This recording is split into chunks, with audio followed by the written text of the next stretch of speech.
years. So yeah, I'd love to go back some time, but London's where it's at here today. Will we see a London system? That's the question. I hope so. London is this opening that everybody memes on, including myself, but it's not bad at all. It's just a great opening. I mean, Magnus plays it regularly. I wouldn't be surprised if Alireza does it, and we're off. And I see d4 on the board, but it's not a London. It's not a London. It's the Queen's Gambit declined. And which variation will they go for? Just very modest move there, bishop to e7, a bunch of other options. This is a quieter system, very classical stuff. And Hikaru likes to bring out his knight here, not going for more critical lines here. And this gives white the chance to expand on the queen side, often backed up now by b4 and question mark early, Levy. What's going on? Yeah, why doesn't knight b5? What, was knight b5 just a good move there? Apparently pawn to c6, and this is strange. A big move order trick there. Maybe we can go back. I know it's early in the game. This is now transposed into mainline theory that both of the players know. But if we just take the game back, the first question mark of the match was in this position with the pawn going to b6. Let's try and bring up a board. Hikaru is thinking, though. And yeah, I think normally you play c6, then b6. Just maybe a bit of a kind of mutual moment of trust. Right, because especially it's the first game. You're not thinking, oh, my opponent's blundering on the 7th move. At the same time, sometimes these game review icons jump the gun a bit. We do see h4, so we're getting a reaction shot here from Hikaru looking up into the sky. Alireza is playing a very modern Queen's Gambit declined. I've never seen the move h4 played in a position like this. Have you? I have, but only because I started playing this line a bit as black, and I got a bit afraid when all the kids started playing h4. Essentially, the old move was to just push the pawn 1 square to h3, allowing the white bishop, the dark square bishop, to drop back. h2 is a nice hiding place in case that bishop gets chased down with knight to h5. And I don't know, nowadays h4 is just trendy, right? So why not gain a bit more space in the process? And Hikaru is looking likely at chopping down the queen side, right? He's considering, does he take on b4, does he take on c5, or that move? And with the move knight to g4, he's sort of punishing this move h4, because normally the pawn would have been attacking the knight on that square. And from here, David, is the idea to now advance with the f-pawn forward? It must be right. It's something to do with f5, maybe something to do with pushing in the center and just totally blowing up the whole pawn structure. I mean, this is my favorite thing in the world, Levy, these long, nice pawn chains. And to break it so forcefully now must be on Hikaru's mind. He's calculating. Oh, what do you think? Is it now a good moment to invest time on the clock? Especially if the opponent's clearly still in preparation. Yeah, for sure. Knight g4 played after some thought, and now the follow-up is being thought about as well. Before you know it, you're down to maybe 2.5 minutes to make the rest of your decisions. And this is what I said, 5+1 can be a bit shaky. All right, there's the pre-move. He's trading down the whole left side of the board, and there's the strike in the center. David, you called it. We might see a liquidation quite early. Yeah, I'm really surprised Alireza didn't pause there. I would have thought maybe even maintaining the pawn structure, bringing his bishop back was an option, but he wants a more open type of game here, and there are weaknesses. Yes, white has the double pawns, but black has some weaknesses and a lack of coordination right now. Maybe this knight as well, just forcing the black bishop to kind of stay where it is. Maybe this has to be defended by the queen right now. Tough decision for sure, because if black's light-squared bishop moves to either b7 or d7, you lose very different things.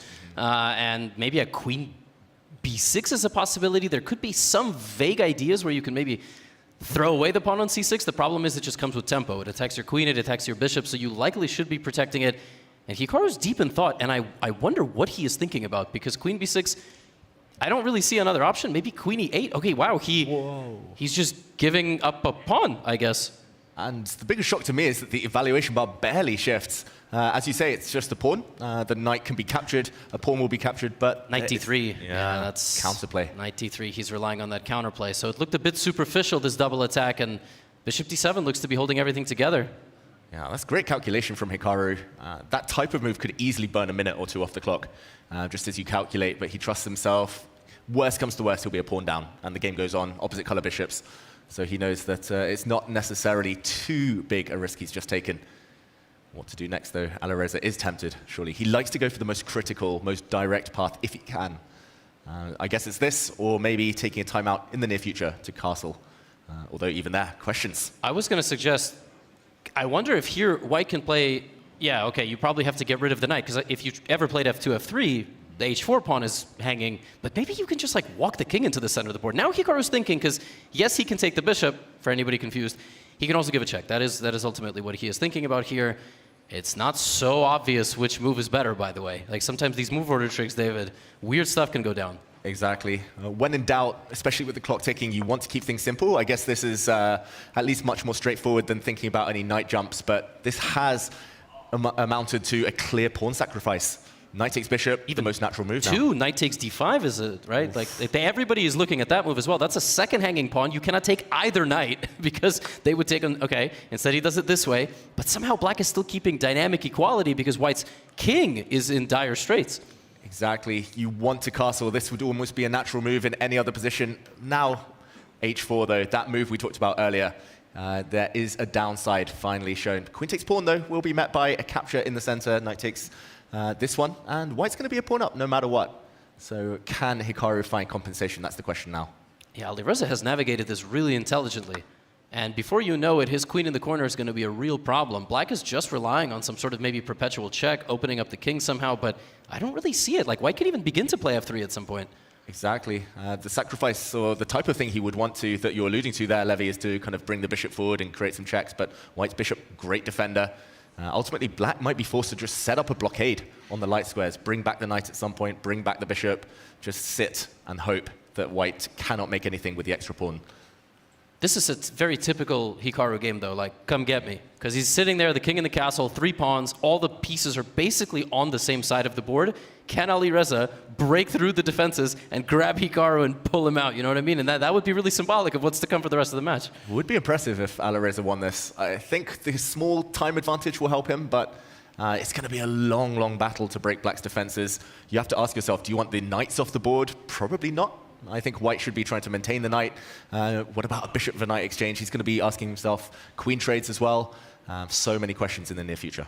You're looking at like knight f6 check. Not now, but if the queen was on the other side, then you would be checkmating your opponent. And unfortunately, that's not possible. You would love to play the move rook d1, but you can't because that annoying bishop. So it's like you don't want to play the move f3 here because your knight is hanging, and then you would do huge damage to your position. And so what do you play? Like queen d4 runs into the knight hitting both the queen and the bishop. So that's why Alireza is deep in the tank and actually down on time now. Yeah, not an easy decision at all. My choice would probably be to bring the queen into the center, just dodge if the knight hits the queen. I don't think black is ever going to be too tempted to try and trade off the white bishop, but he goes back to a slightly clumsy looking square with his knight.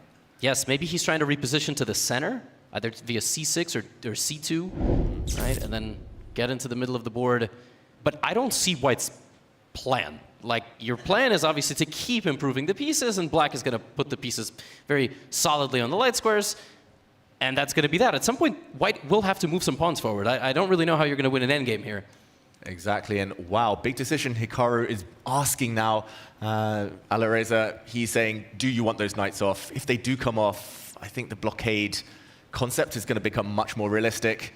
I don't really see any way to push pawns successfully, so keeping the knights on is the most ambitious way forward, and he does that. I think you're right, Levy. He's just going to plant his knight in the center and say that's first step. Plan still unclear, but at least he has a nice piece there. And the imbalance that the player with the white pieces wants is knight for bishop or bishop for knight. It's not the opposite colored bishops. The rook endgame with the opposite colored bishops is very likely to be a draw. The bishop endgame is a draw in their sleep.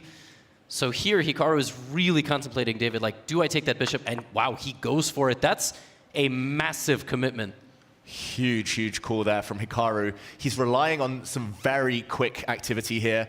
He's also relying on the fact that the black pieces attack this knight. The knight doesn't have too many happy squares here, but yeah, long term, that is a huge risk. If the queens, rooks all disappear, white's just winning. Yes, pawn endgames, anybody confused, very simple math. You have 4 versus 3. It's a very high likelihood that you're going to win. Knight for bishop, Alireza will grind down, and rook and knight, he also will grind down. I don't like this, David. I don't like this. I don't like this at all. The knight is going to play on the dark squares. Yeah, I don't think he needed to rush either. That white bishop wasn't going to be a great piece anytime soon. I think Hikaru would probably have preferred to just plant his knight back on e6 and just sat there. But maybe a bit of impatience. We'll see. The white knight has actually quite a nice square now. Yes, it had to step back, but it's coming forward. It's going to be hitting the bishop, gaining time. Everything's going to be on dark squares for white. The light squared bishop is not going to be a very useful piece. Hikaru has dipped under 30 seconds. He's committed about half his remaining time to make this move. We're about to see our first time scramble of the match, which will give us a huge indication the form of the players, because we're going to get a lot of these. Hikaru doesn't like his position. He's got 16 seconds on the clock. He agrees with us. I think he regrets that knight for bishop exchange. He realizes now he's going to be sat passive forever. It's 11 seconds, David. Oh, this is going to tell us so much, as you say. We're going to learn about the player's form, the player's instincts, the speed.